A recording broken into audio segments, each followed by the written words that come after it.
Xin chào. Thank you, President Quang, for your generous words, and let me thank you and the government and the people of Vietnam for the sincere welcome and hospitality that has been extended to me and to my delegation. Over the past century, our two nations have known cooperation and then conflict, painful separation, and a long reconciliation. Now, more than 2 decades of normalized ties between our governments allows us to reach a new moment. It's clear from this visit that both our peoples are eager for an even closer relationship, a deeper relationship. And I was moved to see so many people lining the streets as we were driving into town today.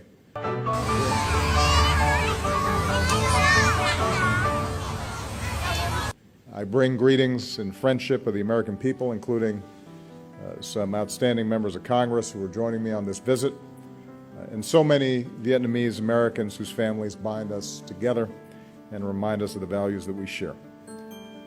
I've indicated before that one of my highest foreign policy priorities as president is to ensure that the United States continues to play a larger and long-term role in the Asia-Pacific, which is vital to our security and to our prosperity. We believe the people of this region should live in security, prosperity, and dignity. In pursuit of this vision, we're more deeply engaged across the Asia-Pacific than we have been in decades, and that includes our comprehensive partnership with Vietnam. If you consider where we have been and where we are now, the transformation in the relations between our two countries is remarkable. Over the past 2 decades, our trade has surged nearly 100-fold, supporting jobs and opportunities in both countries. Since I took office, we've boosted U.S. exports to Vietnam by more than 150%. We're now the single largest market for Vietnam's exports.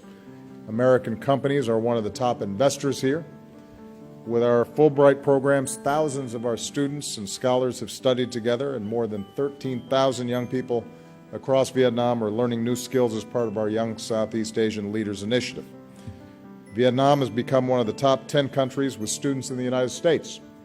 This year, we've welcomed nearly 19,000, the most ever. And last year, Vietnam welcomed nearly 500,000 American tourists to this country, and I will assure you that more are on the way. Our two governments are also cooperating more closely than ever. As part of our engagement with ASEAN and the East Asia Summit, we're working together to advance regional security and stability. Vietnam has welcomed American Navy ships to your ports. Our militaries are conducting more exchanges and partnering on maritime security. Together, we're pursuing the Trans-Pacific Partnership, not only to support trade, but to draw our nations closer together and reinforce regional cooperation. We're doing more to meet global challenges, from preventing nuclear terrorism to promoting global health security so that outbreaks of disease don't become epidemics. And with this visit, the United States and Vietnam have agreed to a significant upgrade in our cooperation across the board. We're taking new steps to give our young people the education and skills that they need to succeed, and I'm very pleased that for the first time, the Peace Corps will come to Vietnam. Our Peace Corps volunteers will focus on teaching English, and the friendship that our people forge will bring us closer together for decades to come. University and others will help Vietnamese universities boost training in science, technology, engineering, and math. Harvard Medical School, Johnson & Johnson, GE, and others will join with Vietnam universities to improve medical education.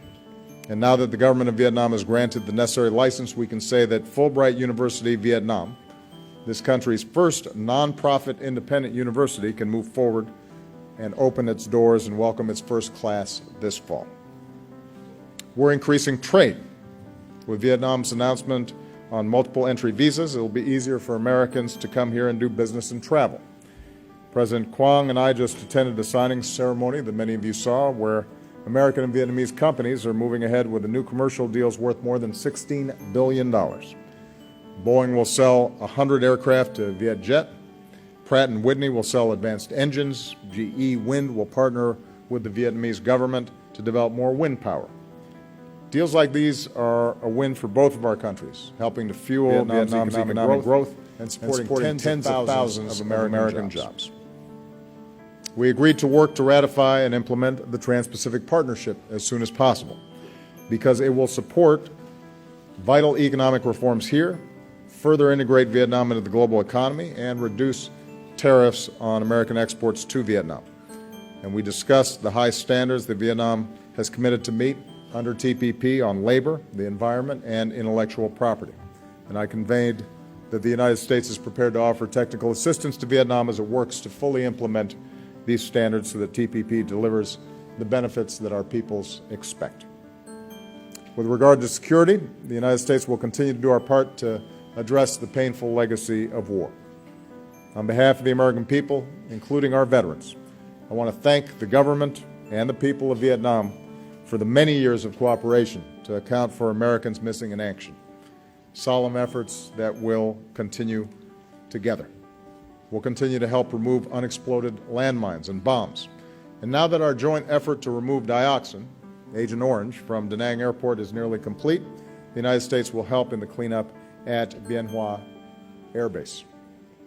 We've agreed to continue deepening our defense cooperation, including patrol boats and training for Vietnam's Coast Guard, and to work more closely together in responding to humanitarian disasters. And I can also announce that the United States is fully lifting the ban on the sale of military equipment to Vietnam that has been in place for some 50 years. As with all our defense partners, sales will need to still meet strict requirements, including those related to human rights. But this change will ensure that Vietnam has access to the equipment it needs to defend itself, and removes a lingering vestige of the Cold War.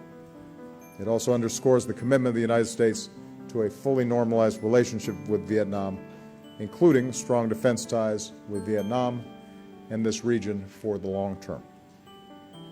More broadly, the United States and Vietnam are united in our support for a regional order, including in the South China Sea, where international norms and rules are upheld, where there is freedom of navigation and overflight, where lawful commerce is not impeded, and where disputes are resolved peacefully through legal means in accordance with international law. I want to repeat that the United States will continue to fly, sail, and operate wherever international law allows, and we will support the right of all countries to do the same. Now, even as we make important progress in the ways that I've just described, there continue to be areas where our two governments disagree, including on democracy and human rights. And I made it clear that the United States does not seek to impose our form of government on Vietnam or any nation. We respect Vietnam's sovereignty and independence. At the same time, we will continue to speak out on behalf of human rights that we believe are universal, including freedom of speech, freedom of the press, freedom of religion, and freedom of assembly. And that includes the right of citizens through civil society to organize and help improve their communities and their country. We believe, and I believe, that nations are stronger and more prosperous when these universal rights are upheld. And when our two countries continue to discuss these issues as part of our human rights dialogue in a spirit of constructive and cooperative effort. And finally, the United States and Vietnam are expanding our cooperation in ways that benefit the world. Under our growing climate change partnership, we'll support Vietnam as it works to meet its commitments under the Paris Agreement. Because our two countries and others have committed to joining the agreement this year, we're within striking distance of it entering into force before anybody expected. In the meantime, we'll help communities in vulnerable regions like the Mekong Delta adapt to a changing climate and assist Vietnam's transition to a low-carbon economy. And that includes the low-carbon energy that will come from our cooperation on civil nuclear power. And as Vietnam prepares to deepen its commitment to UN peacekeeping, the United States is proud to support Vietnam's new peacekeeping training center. So again, President Quang, thank you for your hospitality. Thank you for our work together. I'm looking forward to the opportunity to visit with the Vietnamese people. Maybe I will enjoy some café soda. I believe that the relationship between the Vietnamese people and the United States can be one of the most important in this critical part of the world. And I believe that the upgrade in our ties that we've achieved today will deliver greater security, prosperity, and dignity for both of our peoples for many decades to come. Xin cảm ơn.